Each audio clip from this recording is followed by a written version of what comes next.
All right, so today marks the second to last week in the NHL regular season. Most teams have about like 6 or 7 games left. All the Eastern Conference playoff teams, like those are all set, ready to rock. Half the spots still up for grabs in the West. And we got ourselves a heck of a race here for the NHL league leader in points with a handful of games to go. As I mentioned, Johnny Gaudreau within 3 points of Connor McDavid after scoring a couple times again last night. So McDavid's teammate, Leon Draisaitl, they're in the mix, as is Austin Matthews. And then Florida's assist machine, Jonathan Huberto, only 2 points behind McDavid with 7 games to play. Huberto just dishing out apple after apple, like Johnny Appleseed out there. Paul Bruno, NHL.com's fantasy editor, Anna Dua. Good to see you two here. Before we preview tonight's slate, Anna, I'll start with you. Like the Art Ross race, it's coming down to the wire here. So who do you think will finish atop like this incredible award here at the end of the year? It's tight right now. At this point, anyone could run away with it. I would not be surprised. However, you mentioned Jonathan Huberto. Jonathan Huberto is my pick. The Panthers have a 50-50 schedule for the rest of the regular season. However, they're playing 7 games, and Huberto has played spectacularly well against 3 out of those 7 teams. He's had 6 points against the Maple Leafs this season, 6 points against the Tampa Bay Lightning this season, 8 points against the Montreal Canadiens this season. So I just don't think there's any stopping Huberto this season. I think he's going to run away with it. Okay. Do you agree with that, Paul? Or you want to go in another direction? I'm going to go in another direction. No offense, Anna, but I think the defending champ is still the guy that watch. Connor McDavid will win this one. He's got a couple of soft touches on the schedule, and some of these games will lean more to Edmonton than they will to Florida. So he'll play more. I think they might back off on Huberto's ice time in the last few games because Florida really hasn't got much to play for at this stage. I think Calgary, the same thing applies to them. So you'll see them rested maybe a couple of games down the stretch. Edmonton still needs to clinch that top 3 finish. The Leafs are without Matthews tonight, he said. So I think he's been on the outside looking into that race for a while. Hopefully he hangs on to the goal scoring total, though. If you want to know, though, who's playing when, check out RotoWire's NHL depth charts for quality daily updates. I know AJ's not well, but I'm sure he's on the job there, too, today. Yeah, you kind of mentioned, so we had 3 out of the 5 guys we just saw are in action tonight. Austin Matthews not going to play against the Flyers. That's an undisclosed injury, but Huberto is going to go against the Islanders, Gaudreau against the Preds. Anna, which of these guys is worth paying up for in DFS? What do you think? Honestly, Gaudreau has been playing amazing as of late, but he was pointless in the 1 game he's played against Nashville this season, so I just can't go with him. I'm back with Huberto. I think Huberto is always a safe bet. Would have been great if Austin Matthews played. He's played well against the Flyers this season. Unfortunately, he's out. So with that in consideration, Huberto is still my pick. All right, Paul, talk to me, Goose. Well, you know what? Even though Matthews isn't playing, Marner's still a great play. He's the NHL's leading scorer, and Matthews has missed some of those games. So I'll go with him tonight, saving the price on Matthews. Obviously, he's not playing, but you get Marner is up there at $8,800, and I think he'll be worth it against a very poor Philadelphia club. Calgary has that tough matchup on the road, so I'm not really going to touch any of their top-line players against Nashville. Huberto looks like the best bet among the top scorers. I'll agree with Anna here with his trip to Long Island to face a team that was mathematically eliminated from the postseason run on Sunday. They're going to be a bit upset about that and off their game, I think. This is a guy who's got 18 points and 38 shots on goal, not just passing it. He's getting a lot of shots on goal, so he's definitely the play among the big boys tonight. Well, Paul, speaking of big boys, you were on top of that Calgary line last night. Gaudreau and Tkachuk combining for 4 points against Chicago. Hook us up with another line you have your eye on this evening. I'm going to give you 2 to think about, gang. I like the Minnesota top line against Montreal. It doesn't matter if Carey Price is going to play or not. This line has been red hot of late. Kaprizov, Hartman, and Zuccarello, they're priced $7,700, $6,000, and $5,300 respectively. They've poured a total of about 80 shots on goal in the last 10 games as a group, and they've scored 13 goals and come up with 27 points. So I think that's a trio you got to keep an eye on. And then Tampa hosts a visiting team from Detroit. They got some bad news just the other day with their captain, Dylan Larkin, slated to go for core abdominal surgery. That sounds awfully painful, by the way.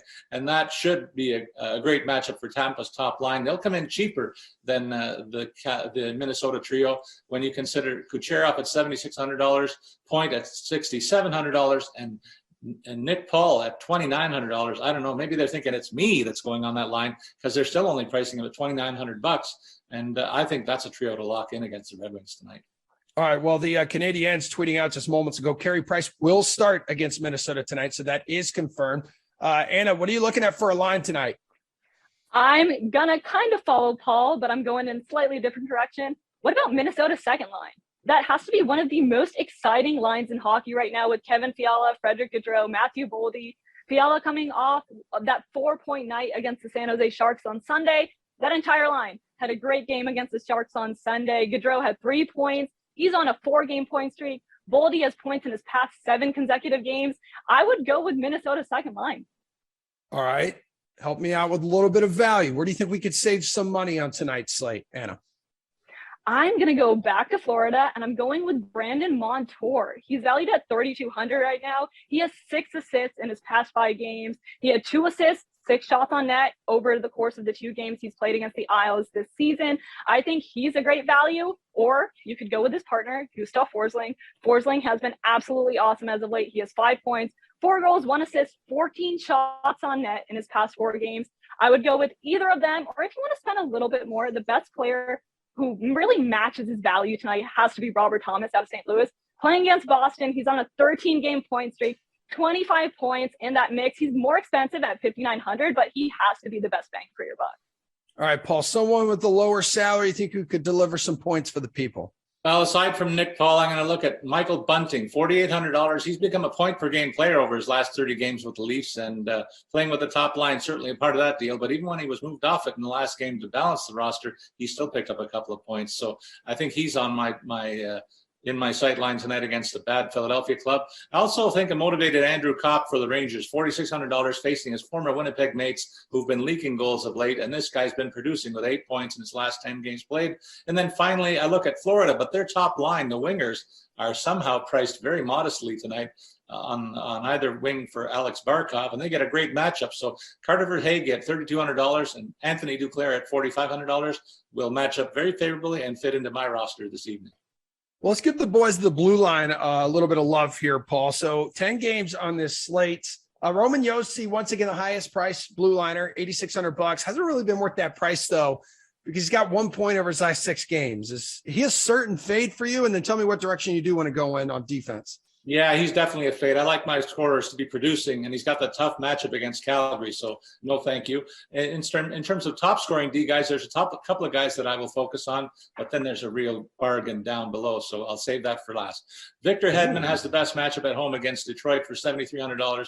He's produced all season long, almost a point-per-game pace, and I think they're going to roll the Wings tonight. Morgan Rielly of the Leafs, one of the top scoring D-men of late with 11 points and in his last 10 games, 29 shots on goal, running the top power play in the league for $6,500 against a bad Philly club is tempting.